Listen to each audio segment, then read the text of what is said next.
บายดีนี่หาวชาวโลกเนาะวันนี้พบกับบ้าหินเนาะวันนี้กลับมาเที่ยวเนาะแต่พอลาจากละครตั้นก่อนเนาะมาเที่ยวก่อนจากมือนึงพาครอบครัวมาเที่ยวเนาะเลยแล้วก็มีหมู่คู่มานำเนาะตอนนี้ก็อยู่ไอเต็กมออยู่ไอเต็กมอเนาะกลับมาเที่ยวจากมือนึง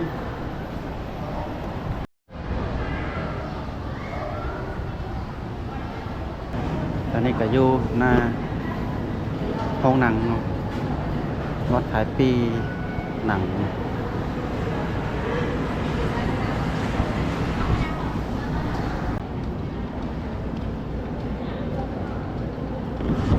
ตอนนี้ก็นั่งท่าเวลาเข้าไปในประมาณ2:30ก็จะสายหนัง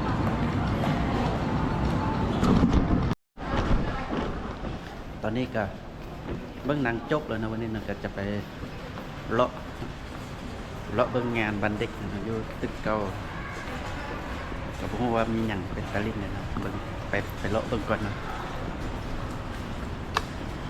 นี่ก็มาขัวเนาะขัวไอเต็กข้ามไปปักอันตึกเก่าเนาะมันตึกใหม่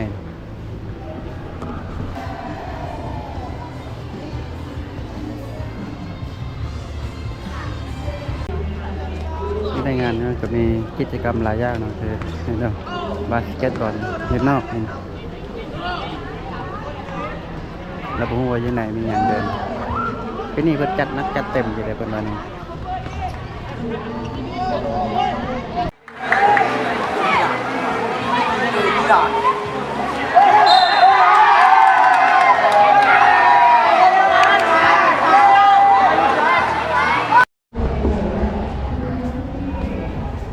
เรื่อยๆเนาะนกแทนเห็นอยากเล่นซื่อๆนะอยากพักผ่อนซื่อๆเนาะ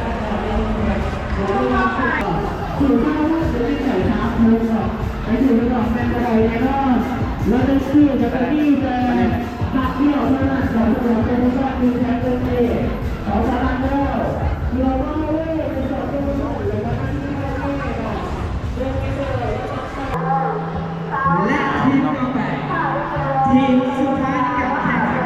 เก็บคะแนนวันนี้พร้อมที่จะเป็นทีมสุดท้ายกับระบอโอเคพร้อมแล้วประกาศพร้อมที่นี่แมนโซน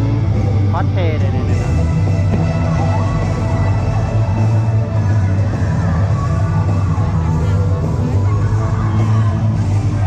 ลงจากเวทีเราพักผ่อนได้เลยเด้อ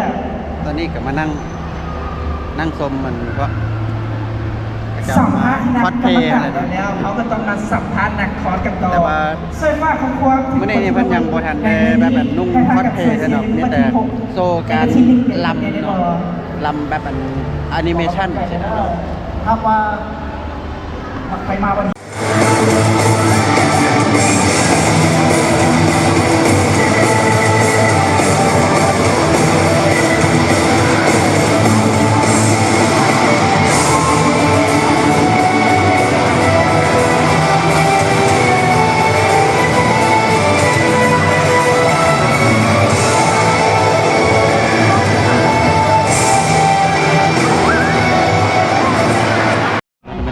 เบิ่ง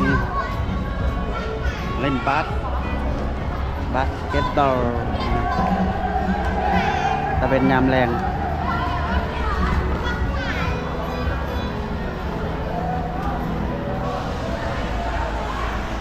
จะต้องข้างสนาม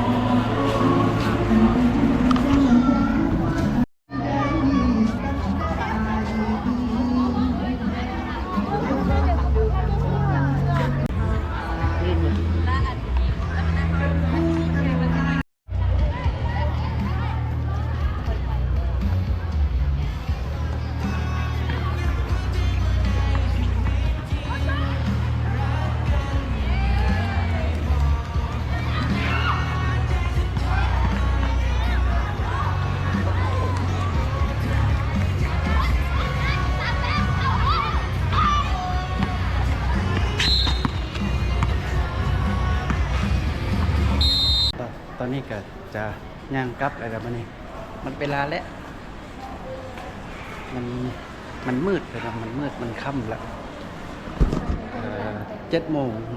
ก็จะกลับแล้วแหละปะเนี่ยเราเห็นก็มาพักผ่อนเนาะก็จะขอลาจบไปเพียงเท่านี้เนาะแล้วพบกันใหม่ในคลิปต่อไป